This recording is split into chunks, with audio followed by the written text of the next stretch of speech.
Hello learners, welcome to our channel legal advice by R K Singhal. तो आप सभी लोगों का बहुत बहुत स्वागत है legal advice by R K Singhal channel और लॉ कॉम्पिटिशन क्लासेस ऐप में। देखिएगा, आज हमारे साथ जो है सागर अग्रवाल जी है, जिन्होंने की यूजीसी नेट लॉ को क्वालिफाई किया, जो जून 2025 का पेपर है और इसका रिजल्ट आया जुलाई 2025 में।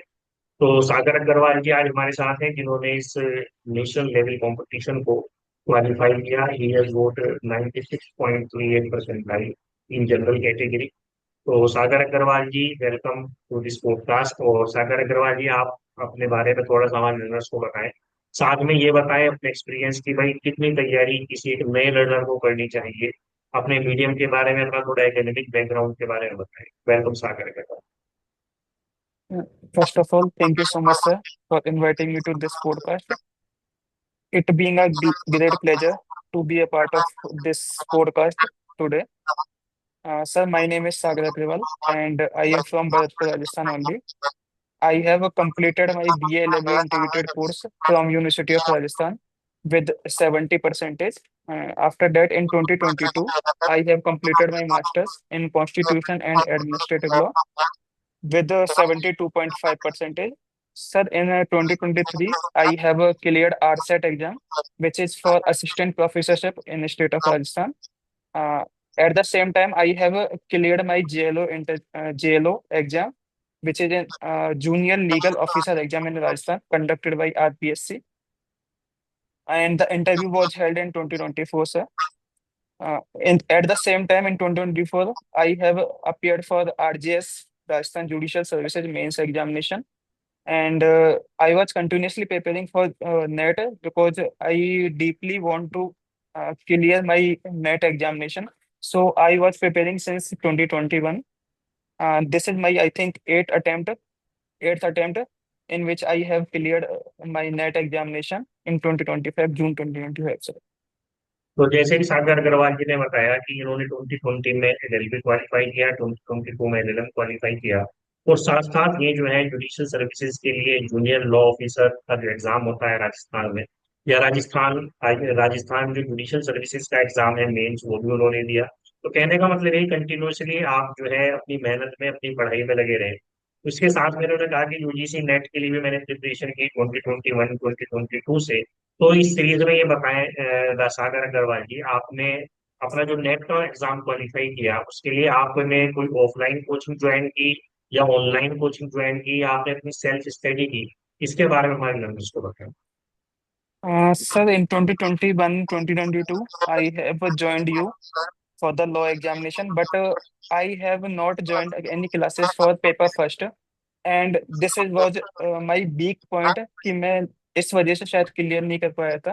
बट रिसेंटली मैंने फर्स्ट पेपर के लिए भी क्लासेस ज्वाइन की थी कहीं से, किसी कोचिंग से, तो उसका मेरे पास अच्छा इम्पैक्ट आया।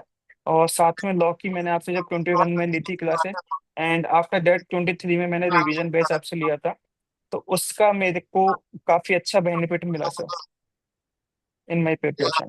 ये बताइए, क्या आपने पहले कोई सेट का एग्जाम भी दिया है? क्योंकि राजस्थान में देखिए सेट का एग्जाम भी होता है, जैसे आपने राजस्थान जुडिशल सर्विस के एग्जाम दिए, जूनियर लॉ ऑफिसर के एग्जाम दिए, तो क्या सेट का एग्जाम भी आपने दिया राजस्थान? यस सर, राजस्थान का जो सेट एग्जामिनेशन है वो 2023 में हुआ था, which was after 10 years, conducted after 10 years इन राजस्थान। सो वो मेरा फर्स्ट अटेम्प्ट में सर क्लियर हुआ था, बिकॉज ऑफ द प्रिपरेशन जो आपने करवाई थी सर, उसकी वजह से मेरा जो सेट है वो एक बार में क्लियर हो गया था। तो जैसे आपने कहा कि राजस्थान का जो पेपर है, सबसे पहली चीज तो जैसे सागर अग्रवाल जी ने बताई कि जिस तरह से नेट का एग्जाम एक रेगुलर एग्जाम है, हर 6 मंथ्स के बाद होता है, तो जो स्टेट का सेट का एग्जाम है वो रेगुलर नहीं होता, 10 इयर्स के बाद पहली बार हुआ। तो इसके बारे में बताएं सागर जी कि कितने घंटे आपने अपनी प्रिपरेशन की, कितना टाइम आपने अपनी प्रिपरेशन में लगाया, in terms of months, in terms of hours, कितना टाइम आपने डिवोट किया, ताकि नए लर्नर्स को भी इसके बारे में पता चले कि उन्हें कितनी मेहनत करनी पड़ेगी if they want to qualify the SET exam of their state also. Sir, जब मैं सेट के लिए नेट के लिए प्रिपरेशन स्टार्ट किया था 2021 2022 में, तो उस टाइम पीरियड में सर मैंने आरडीएस दिया था, माय फर्स्ट अटेम्प्ट। तो मैं प्री में 1 नंबर से विद 1 मार्क्स से रह गया था सर। तो उसके बाद मेरे पास कोई ऑप्शन था नहीं, तो मैंने नेट की प्रिपरेशन स्टार्ट करी सर। तो उस टाइम पे मेरे पास फुल डे था कि मैं नेट की तैयारी इजीली कर सकता था सर। तो मैंने कंटिन्यूस क्लासेस ली थी सर आपकी उस टाइम पे। हाँ। तो उससे मेरे को अच्छा बेनिफिट हुआ। फिर उसके बाद मेरा जब आरजेएस का एग्जाम आया 2023 में, जेएलओ का आया, 2024 में आरजेएस आया। तो मैं थोड़ा सा इसको ड्रॉप किया आरजेएस नेट को। एंड फिर से मैंने आरजेएस की तैयारी में, प्रिपरेशन में लग गया, और मैं नेट में मेंस में अपियर हुआ आरजेएस के। उसके बाद जब आरजेएस मेंस क्लियर नहीं हुआ सर मेरा, तो फिर दोबारा से मैं नेट की प्रिपरेशन में लगा। और दिसंबर वाला जो एग्जाम था उसमें मेरे सर 2 मार्क्स जो थे वो कम रह गए थे to qualify the NET. And PhD only was, I was qualified for PhD only sir. And this time I have cleared sir NET. कहने का मतलब यह है कि आपका एक्सपीरियंस ये रहा है कि अगर हम जुडिशियल सर्विसेज की तैयारी करते हैं और साथ में नेट की प्रिपरेशन भी करते हैं तो थोड़ा बहुत हेल्प तो मिल जाती है, लेकिन अगर हमें अपना पेपर क्वालिफाई करना हो तो उसके लिए फिर अलग से हमें नेट के लिए ड्यू टाइम देना पड़ेगा। मतलब केवल हम एक जुडिशरी की तैयारी के बिहाफ पर अपना नेट का एग्जाम नहीं दे सकते हैं। और जब हम अपना नेट का एग्जाम देते हैं तो जैसे कि आपने कहा कि भाई अगर मैं थोड़ा टाइम कम दे पाया तो भाई मेरा कुछ मार्क्स से रह गया, लेकिन फिर आपने दोबारा से अपना जो है नेट के ऊपर कंसंट्रेट किया तो अब की बार आपने जो है पीएचडी के साथ साथ अपना असिस्टेंट प्रोफेसरशिप का भी पेपर क्वालिफाई किया। तो ये बताइएगा सागर अग्रवाल जी कि भाई इसके लिए एक नए लर्नर को कितने आवर्स की स्टडी करनी चाहिए और किस तरह से अपनी प्रिपरेशन को करना चाहिए? क्या ऑनलाइन कोचिंग अपने आप में सफिशिएंट है? जैसे कि आपने आगे आपने हमारी क्लास ली है तो आपका क्या एक्सपीरियंस रहा? जैसे कि इसके अंदर 10 यूनिट्स आती हैं, पेपर जो है फिलोसफिकल एस्पेक्ट का आता है, प्रैक्टिकल एस्पेक्ट का आता है, क्या वे नोट्स अपने आप में सफिशिएंट है या कुछ और मटेरियल लर्नर को लेना चाहिए कहीं बाहर से, या खुद सेल्फ स्टडी करनी चाहिए? इसके बारे में थोड़ा सा लर्नर्स को गाइड करें। Sir, according to my view sir, जो आपके नोट्स हैं वो 80 to 90% तक सफिशिएंट मुझे लगते हैं। बट उसके बावजूद भी 10% और 20% का कुछ ऐसा पोर्शन रह जाता है कि आपको अगर टाइम है और आप फुल टाइम स्टडी दे सकते हैं तो आपको बुक्स जरूर प्रेफर करनी चाहिए।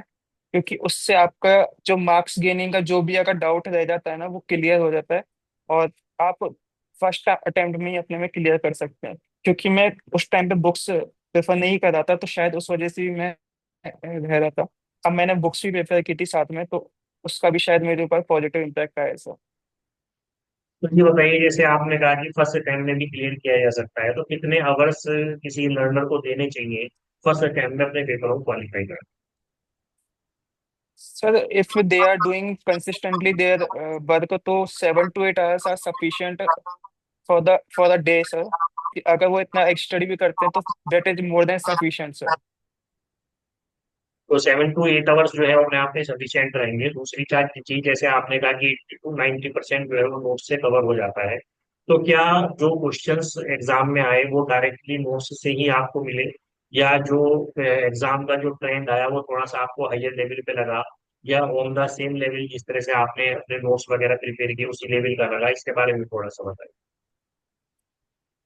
सर, जो एग्जाम का पैटर्न आता है वो हर टाइम चेंज होता है सर। अकॉर्डिंग जो मैंने अभी तक एक्सपीरियंस किया है उसके हिसाब से हर टाइम एग्जाम का पैटर्न चेंज होता है। तो उसके हिसाब से कई बार जो नोट्स होते हैं वो सफिशिएंट हो जाते हैं। और कुछ टाइम पे ऐसा होता है, जैसे लास्ट टाइम इंटरनेशनल लॉ के बहुत अच्छे लेवल के क्वेश्चंस थे, इस बार कंपैरेटिव लॉ के बहुत अच्छे लेवल के क्वेश्चंस थे सर। तो उसके लिए कहीं ना कहीं थोड़ा बहुत बुक प्रेफर करना जरूरी हो जाता है, क्योंकि वो ही आपको मार्क्स गेनिंग या जो पास होने में और फेल होने में बहुत बड़ा रोल प्ले करते हैं सर। तो कहने का मतलब ये है कि जैसे कि सागर जी ने बताया कि जब आप एग्जाम देने के लिए जाएंगे तो कभी किसी यूनिट से कुछ ज्यादा एक्स्ट्रा एक्स्ट्रा पूछ लिया जाता है एग्जामिनर के द्वारा, कभी किसी दूसरी यूनिट से पूछ लिया जाता है जो आप एग्जाम देने से पहले ऐसे नहीं कर सकते हैं। तो क्या सागर जी आप ये समझते हैं कि जैसे कि 10 यूनिट्स आती है तो 10 की 10 यूनिट्स ही तैयार करके जानी चाहिए? जैसे कुछ लर्नर्स का भी ये हो जाता है, इन 10 यूनिट्स में से अगर हम 7 या 8 यूनिट्स तैयार कर लें तो भी हमारा पेपर क्वालिफाई हो सकता है। तो इसके बारे में थोड़ा सा बताएं कि टोटल 10 यूनिट्स हमें तैयार करके जानी चाहिए या हम कुछ सिलेक्टिव यूनिट्स को, मतलब कुछ यूनिट्स को हम लेफ्ट आउट कर सकते हैं? इसके बारे में थोड़ा सा बताएं। सर, जो मेरा ओपिनियन है इसके ऊपर वो ये है कि 10 यूनिट्स के पर ईच यूनिट 10 क्वेश्चंस बनते हैं, तो 100 क्वेश्चंस आते हैं लॉ के एग्जाम में। तो जनरली पर यूनिट से 10 क्वेश्चन तो बनेंगे ही बनेंगे, वो कंपलसरी हो जाता है कहीं ना कहीं। बट सर, फिर कुछ लक भी डिपेंड करता है किसी भी लर्नर का, कि कुछ के होते भी है क्लियर कि 8 यूनिट्स और 9 यूनिट्स का दिया उसका एग्जाम क्लियर भी हुआ है सर। तो that depend on luck, but हम लक के भरोसे नहीं बैठ सकते सर कभी भी। तो डेफिनेटली 10 यूनिट्स प्रिपेयर करनी चाहिए according to my view sir. तो सागर जी का व्यू ये रहा है कि जैसे कि 10 यूनिट्स आती हैं, तो आपको 10 की 10 यूनिट्स ही तैयार करके जानी चाहिए। देखिए जहां तक बात है लग की, उसको तो वो भी एंटिसिपेट नहीं कर सकता। तो अगर हम अपनी मेहनत के ऊपर जाते हैं तो 10 की 10 यूनिट्स हमें तैयार करके जानी चाहिए। जहां तक बात है कि कभी किसी एक यूनिट से ज्यादा आ गया, किसी एक यूनिट से कम आ गया, तो ये तो एग्जामिनर का पैटर्न है जो कि हर बार चेंज होगा, तो उसको आप चेंज नहीं कर सकते हैं। तो कहने का मतलब ये है कि टोटल 10 की 10 यूनिट्स आपको तैयार करके जानी चाहिए और कंटिन्यूअसली अपनी मेहनत करनी चाहिए। जैसे कि उन्होंने कहा कि 7 to 8 आवर्स आपको पढ़ना पड़ेगा अगर आप फर्स्ट अटेम्प्ट में इसकी तैयारी करना चाहते हैं। दूसरी चीज एक और बताएं सागर अग्रवाल जी की क्या जो है इन टर्म्स ऑफ मंथ्स अगर हम बात करें कि एक लर्नर, अगर कोई नया लर्नर है, बिल्कुल एलएलएम डूइंग है या एलएलएम ये हुए उसे काफी समय हो चुका, मतलब एट द मतलब वो बिल्कुल बेसिक लेवल पे है, उसे बिल्कुल बेसिक लेवल से तैयारी करनी है, तो आपके हिसाब से कितना समय लगना चाहिए नेट की तैयारी करने के लिए? सर जिसको बिल्कुल भी कुछ नहीं पता है अभी नेट के बारे में, और जो फर्स्ट टाइम स्टडी करना चाह रहा है, एक होता है कि स्टूडेंट जो है कॉलेज टाइम में अपनी अच्छी स्टडी करता है तो उसको ज्यादा प्रॉब्लम नहीं आती है नेट के एग्जाम में, ये देखा गया है। और जो नहीं करता है ड्यूरिंग द कॉलेज टाइम, तो 6 to 12 मंथ सर उसको एटलीस्ट देने पड़ेंगे नेट की प्रिपरेशन के लिए सर, क्योंकि सिलेबस बहुत बड़ा है। अराउंड 30 to 35 सब्जेक्ट्स है सर, तो इजीली कवर नहीं होते हैं वो सब्जेक्ट्स। तो कहने का मतलब ये है कि कम से कम 1 ईयर आप मान के चले, क्योंकि 6 मंथ्स में तो हर एक बार एग्जाम होता ही है। दूसरा उसको आपको रिवीजन भी करना होता है, तो कम से कम आपको जो है 12 मंथ्स जो है का एक टारगेट लेकर के चले, क्योंकि देखिए ये बहुत बड़ा रोल प्ले करता है। जैसे कि मान लो कोई लर्नर तैयारी के लिए आता है, एक बार एग्जाम देने के लिए आया, नर्स फ्रस्ट्रेट हो जाते हैं। तो फ्रस्ट्रेशन जब अपने आप में वैलिड हो सकता है जब आपने 7 to 8 आवर्स अपने स्टडी में दिए हो, साथ में आपने 1 ईयर तैयारी में लगाया हो, उसके बाद अगर आपका क्वालिफाई नहीं होती कि अगर आपके पार्ट में मेहनत पूरी हो जाती है, तो ही आप ये कह सकते हैं कि भाई कुछ और बात है कि मेरा पेपर क्यों नहीं क्वालिफाई हुआ। अच्छा सागर जी एक बात और बताइए, जैसे कि अभी आपने जो है अभी नेट क्वालिफाई किया है, तो आगे आप क्या प्लानिंग कर रहे हैं? कि आप आगे जो है जेआरएफ के लिए प्लानिंग कर रहे हैं, या आप जो है जुडिशियल सर्विसेज के लिए प्लानिंग कर रहे हैं? क्या गोल्स हैं आपके अपनी लाइफ में? Sir my primary goal was definitely judiciary only, क्योंकि मैं जुडिशरी की तैयारी के लिए लॉ में आया था। But at the same time sir हमको बैकअप जरूर रखना चाहिए, and this is my backup sir. And आपके सेकंड क्वेश्चन का आंसर सर, कि मैं जेआरएफ की डेफिनेटली प्रिपरेशन करूंगा, क्योंकि जेआरएफ की एज जो होती है वो 32 ईयर्स के अराउंड होती है लॉ के अंदर, जो कि बाकी अदर जो स्ट्रीम है उससे ज्यादा है। बाकी स्ट्रीम में 30 ईयर्स और किसी में शायद कम भी होती है, बट लॉ में जो है 32 ईयर्स की एज लिमिट होती है।